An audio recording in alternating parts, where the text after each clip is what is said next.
Anda kembali di Prime Time News. Pemirsa, mantan Menteri Perdagangan Tom Lembong melaporkan majelis hakim yang menjatuhkan vonis 4,5 tahun penjara kepada Komisi Yudisial dan Mahkamah Agung.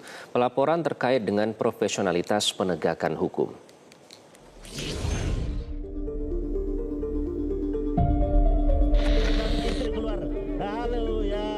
Ex-Menteri Perdagangan Thomas Trikasih Lembong alias Tom Lembong menyatakan ingin menyuarakan perbaikan hukum di Indonesia usai dinyatakan bebas pada hari Jumat 1 Agustus 2025. Tom mengaku tidak ingin hari kebebasannya menjadi akhir cerita. Sebagai penyintas, Tom ingin menyuarakan perbaikan hukum. Saya tidak ingin kemerdekaan saya hari ini menjadi akhir dari cerita. Saya ingin ini menjadi awal dan tanggung jawab bersama. Saya ingin menyuarakan, mengingatkan, dan bila mungkin membantu agar sistem hukum kita menjadi lebih adil, lebih jernih, dan lebih memihak kepada kebenaran alih-alih pada kepentingan sempit tertentu. Tim kuasa hukum Tom Lembong Ari Yusuf Amir juga akan melaporkan majelis hakim yang menjatuhkan vonis 4,5 tahun penjara kepada Tom Lembong ke Komisi Yudisial maupun Mahkamah Agung. Menurut Ari, laporan yang dilayangkan bukan soal putusan yang dijatuhkan, melainkan demi mengedepankan profesionalitas penegakan hukum. Kita berharap Komisi Yudisial walaupun kewenangannya sudah banyak dipangkas, tapi paling tidak mereka masih melaksanakan tugasnya lah ya. Lalu juga hakim pengawas. Hakim pengawas itu ada di tiap tingkatan. Di tingkatan pengadilan negeri ada pengawasnya, pengadilan tinggi ada pengawasnya, dan Mahkamah Agung juga ada pengawasnya. Memang tidak perlu kita bahas tentang materi putusan, karena itu wewenangnya hakim, dia independen. Tapi cara dia membuat putusan, bagaimana mekanisme dia melaksanakan persidangan, apakah dia profesional? Yang seperti sudah menjadi kita ketahui bersama, muncul kalimat ekonomi kapitalis, itu muncul dari mana? Ini jangan sampai terulang lagi, karena bahaya sekali kalau seandainya abolisi ini selesai, lalu ini dibiarkan begitu saja. Tindakan-tindakan ini harus dievaluasi. Kan? Sementara itu, komisioner yang juga juru bicara Komisi Yudisial Mukti Fajar menyebut, KY belum menerima laporan resmi dari kuasa hukum Tom Lembong terhadap hakim yang menangani perkara mantan Menteri Perdagangan tahun 2015-2016 tersebut. Meski begitu, KY tetap mempelajari dan melakukan analisis terkait putusan yang dijatuhkan hakim pada Tom Lembong. KY telah melakukan pemantauan pada persidangan tersebut dan melakukan kajian putusan pada kasus Tom Lembong atas inisiatif Komisi Yudisial. Dan sekarang masih dilakukan analisis. Bahwa sampai hari ini belum ada pihak Tom Lembong yang secara resmi melaporkan pada Komisi Yudisial. Yang kedua, KY mengapresiasi kebijakan Presiden Prabowo Subianto yang telah memberikan abolisi dan amnesti pada kasus Tom Lembong dan Hasto Kristianto. Adapun Tom Lembong diadili oleh majelis hakim yang terdiri dari Ketua Majelis Hakim Denny Arsan Fatrika dengan 2 hakim anggota Purwanto S. Abdullah dan Alfi Setiawan. Dalam putusannya, majelis hakim menjatuhkan vonis 4,5 tahun penjara. Pihak Tom Lembong pun mempertanyakan putusan tersebut. Menurutnya, hakim hanya bicara soal pelanggaran aturan, tidak bicara mens rea atau niat jahat. Tom Lembong melaporkan majelis hakim yang memvonisnya dalam kasus impor gula ke MA dan KY dengan alasan ketidakprofesionalan dan pelanggaran kode etik. Kita akan bergabung dengan kuasa hukum Tom Lembong, Zaid Musyafi. Mas Zaid, selamat malam. Malam, Mas. Dan juga mantan Hakim Agung Gayus Lumbun. Pak Gayus, apa kabar? Baik, Mas Iqbal. Ya, selamat sore. Terima kasih Pak Gayus dan Mas Zaid. Mas Zaid, ya. Jadi apa tujuan pelaporan hakim ini? Kalau kita lihat kan Tom Lembong sudah mendapatkan abolisi, apa tujuannya?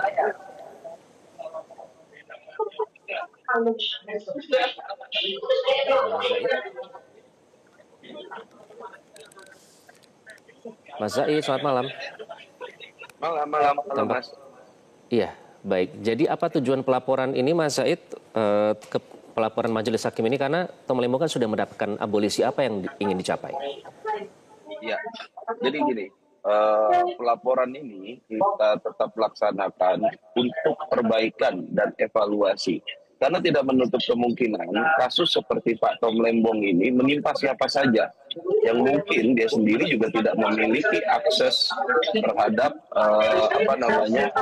akses terhadap keadilan dan kebenaran dalam memperjuangkan hak-hak hukumnya di negara ini. Jadi Pak Tom ini tidak mau ada masyarakat lain yang mengalami hal yang sama seperti dirinya dan itu tidak ada evaluasi. Untuk itu pelaporan terhadap majelis hakim ini ke KY dan ke Mahkamah Agung akan tetap dilaksanakan. Ke KY ini adalah dalam koridor kode etik, ke Mahkamah Agung ini adalah dalam koridor materi, di mana banyak kejanggalan dalam pertimbangan-pertimbangan hakim. Yang tentunya secara prosedur hukum acara pun kami sudah mengajukan banding. Nah, nanti di Komisi Yudisial kami akan membuktikan bahwasanya pertimbangan majelis hakim ada yang salah fatal karena tidak sesuai fakta persidangan namun mengutip dari berita acara pemeriksaan. Itu kita akan buktikan semuanya. Jadi Pak Tom tidak ingin walaupun dirinya sudah bebas tapi dia berhenti dan tidak memikirkan warga atau masyarakat Indonesia yang lain yang kemungkinan besar mengalami hal yang sama seperti dirinya. Untuk itulah laporan terhadap Komisi Yudisial dan Mahkamah Agung itu tetap harus kita laksanakan. Oke, sudah ada tanggapan Pak sejauh ini dari MA maupun KY? Sudah ada respon? Jadi gini, dalam proses persidangan itu udah beberapa kali kita melaporkan fakta-fakta tersebut. Untuk itu setelah abolisi ini kita akan melaporkan kembali dengan merujuk semua laporan-laporan kita yang sudah kita lampirkan atau sudah kita laporkan ke Mahkamah Agung dan ke Komisi Yudisial. Sampai saat ini kita sih belum ada respon, tapi besok kita akan kembali menyuratinya lagi. Oke, baik. Pak Gayus sebagai mantan Hakim Agung, bagaimana Anda memandang langkah dari kuasa hukum Tom Lembong ini? Sementara Tom Lembong sudah menerima abolisi. Bagaimana Anda memandang langkah ini, Pak Gayus? Suatu putusan presiden, ini langkah politik kalau bagi literatur yang kita temukan, tetapi berdampak hukum. Nah, putusan abolisi itu menyebutkan tentang penghapusan proses hukum. Jadi yang dihapus proses hukum dari tuntutan pidana sebelum putusan pengadilan yang diputuskan oleh hakim. Ini bunyi lengkapnya, padahal yang terjadi telah diputus oleh hakim di tingkat pertama. Namun itu kembali kepada penghapusan proses hukum, artinya hukum lanjutan pun juga dihentikan. Nah, tapi kalau saya dengar tadi bahwa Pak Tom Lembong akan mengajukan kembali suatu proses hukum yang di luar hukum itu. Saya lihat di sana yang dipersoalkan bukan hukumnya, tapi etik dari hukum hakim ya sebagai pelaksana hukum di pengadilan. Ini masuk bagian dari unprofessional misconduct bagi saya. Kalau unprofessional misconduct itu kan bukan hukum, tapi perilaku. Ya, itu boleh-boleh saja menurut pendapat saya karena ini juga ke KY. Di mana KY ini memang satu lembaga konstitusional yang mengatur mengenai etika hakim, kepatutan hakim dalam penilaian dari Komisi Yudisial.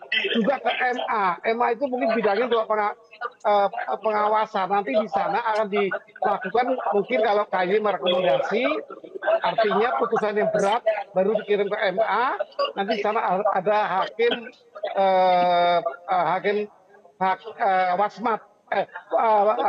Di PN wasmat, kalau di Mahkamah Agung itu hakim yang mengadili tentang etika hakim. Nah, ini bagian itu tentunya bisa dipahami untuk upaya Pak Tom Lembong. Oke, baik. Terkait kode etik ya, Mas Zaid. Artinya selama ini ada hakim pengawas yang bertugas untuk memonitor, mengawasi para hakim dalam soal etika ini. Nah, bagaimana artinya pihak kuasa hukum ini menilai hakim pengawas yang ada selama ini dalam kasus Tom Lembong? Iya. Jadi kita melihat ya, hakim ini tidak melaksanakan tugas secara profesional. Ya, di mana profesionalnya? Yang pertama, sejak awal persidangan kita sudah meminta agar bukti audit BPKP itu diserahkan di awal agar bisa dikonfirmasi ke seluruh saksi. Ya. Pasal 2 ayat 1 dan pasal 3 yang dituduhkan kepada Pak Tom Lembong ini kan kuncinya ada di audit BPKP. Itu tidak ada kunci yang lain. Kuncian utamanya itu ada di audit BPKP. Tapi audit itu baru dikasihkan di akhir masa pemeriksaan saksi dan kemudian masuk kepada ahli dari auditor BPKP. Akhirnya apa? Kita temukan banyak hal-hal yang tidak benar gitu dalam proses audit. Di antaranya hal yang tidak benar apa? Di audit tersebut tidak ada yang namanya analisa. Ya. Yang kedua, penulisan laporannya itu salah memasukkan angka. Angka yang seharusnya diisi dengan nilai tukar rupiah NDPBM itu diisi oleh kode barang. Artinya apa? Kalau hakim ini melaksanakan tugasnya dengan baik dan benar secara profesional sedari awal, audit BPKP itu dimintakan kepada jaksa untuk segera diberikan kepada kami, ya kan? Ini kan bisa kita cek dari awal posisinya, dan walaupun dicek di setelah pemeriksaan saksi-saksi, itu kita berhasil membuktikan audit ini berjalannya juga tidak benar, dan akhirnya dalam konteks pledoi ditambahkan dengan keterangan-keterangan ahli juga secara materi itu banyak yang salah dalam menentukan kerugian keuangan negara. Walaupun dari 500 miliar turun menjadi 190 miliar, itu pun tidak ada korelasinya secara fakta di dalam persidangan. Untuk itu kami mengambil langkah hukum banding. Ya, jadi kami sampaikan sekalipun sudah diputus abolisi, sebelum diputus hanya diberikan abolisi oleh Presiden, kami dari tim hukum Pak Tom Lembong ini sudah mengajukan banding. Ya, memori banding sudah dimasukkan dan berkas banding sudah sampai ke pengadilan tinggi. Nah, dari proses itu artinya apa? Artinya kami secara materi kami memenuhi hukum acara yang berlaku. Namun demikian, fakta mengenai tindak perilaku hakim yang tidak profesional, ya, itu juga tetap kita lakukan pelaporan ke Komisi Yudisial dan ke Badan Pengawas Mahkamah Agung. Agar apa? Agar ada koreksi atas pola-pola penegakan hukum dan proses penegakan hukum yang seperti ini. Bagaimana bisa ya suatu fakta yang tidak pernah diperiksa dalam proses penyelidikan, penyidikan, penuntutan sampai keputusan, tahu-tahu di putusan itu timbul dia mengedepankan ekonomi kapitalis. Ini gawat sekali. Semua sarjana hukum saya rasa nggak ada yang nggak sepakat. Kalau sesuatu diputuskan bersalah tanpa pernah melalui proses hukum yang sebenarnya, ini adalah bentuk kesewenang-wenangan. Ini adalah suatu bentuk kezaliman. Dan ini tidak bisa didengarkan proses yang seperti ini. Untuk itu makanya Pak Tom akan tetap melaporkan ini ke Komisi Yudisial dan ke Mahkamah Agung. Oke, pelaporan akan jalan terus. Pak Gayus, artinya dari poin-poin yang telah disebutkan oleh Mas Zaid tadi, dalam hal ini kan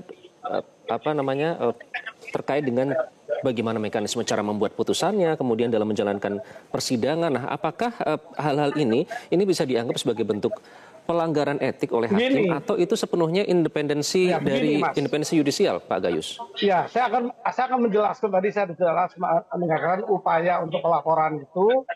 Kalau itu disebutkan, itu bukan etika yang ditangani oleh Badan Pengawas Mahkamah Agung, dipilih oleh Ketua Dawas atau Bawas atau KY. KY ini hanya menyikapi perilaku. Sementara yang disebut tadi adalah teknis yuridis. Itu adanya di tingkatan-tingkatan berikutnya dari proses peradilan yang dihapus oleh abolisi. Jadi kalau perilaku perbuatan yang tidak etis, ya, itu memang wilayah dari Dewan Pengawas, kemudian Ketua Dawas atau KY.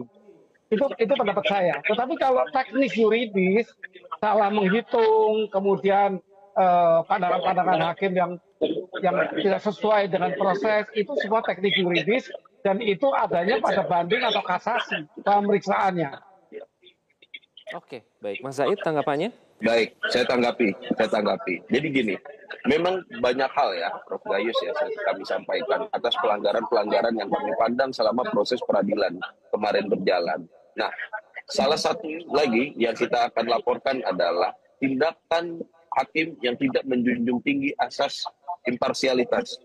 Jadi pada saat proses pelaksanaan pemeriksaan, hakim sangat terlihat tidak melaksanakan asas hukum yaitu presumption of innocence, melainkan yang dilakukan adalah presumption of guilty.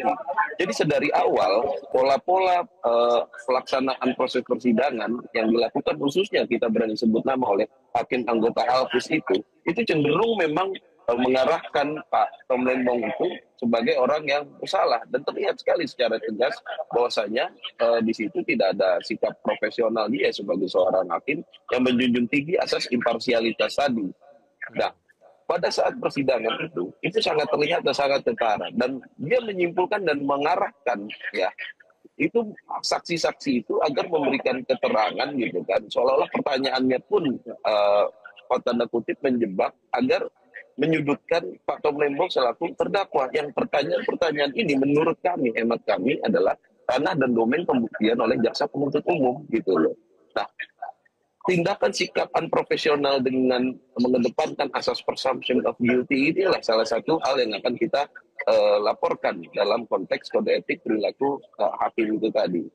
Nah, dari situ kita akan melihat bagaimana Komisi Yudisial dengan kewenangan yang ada seperti hanya sekarang ini gitu, apakah dia akan mengambil tindakan-tindakan yang diperlukan dalam proses evaluasi dalam penegakan hukum di Indonesia ke depannya. Itu prioritas kita. Oke, jadi tidak memprotes karena tidak menggunakan presumption of innocence, imparsialitas tadi ya.